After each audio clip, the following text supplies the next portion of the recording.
国军年度的操演汉光39号演习今仔起过，头一日的重点是放伫战力的保存哦。考虑到讲解放军可能会攻击西部的空军基地，国军派出主力战机分别飞到台东的志航基地、花莲的嘉山基地。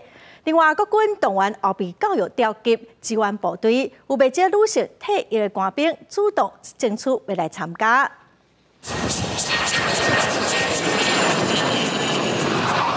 伫台东的空中，战机的演练是真险。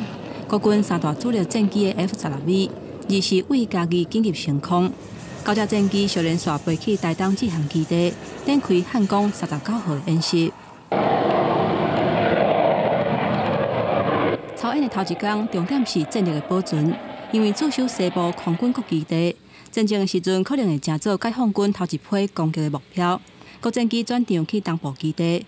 包括新竹的幻象2000降落伫花莲嘉山基地，C130运输机为屏东飞去台东志航基地。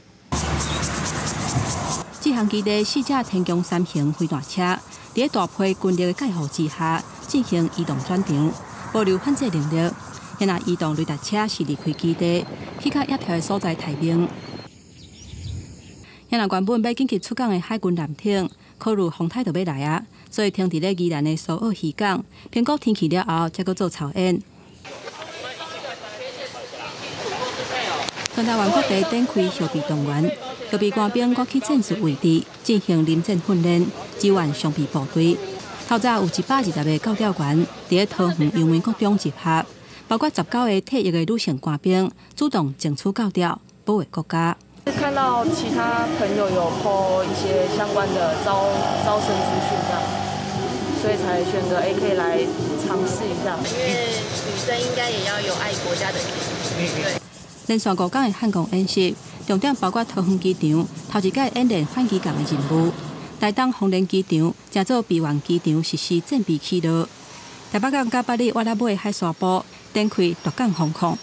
另外，国家关键基础设施是国军重点防卫目标。蔡总统嘛亲身督导桃园列油厂的防护操演。记者综合报道。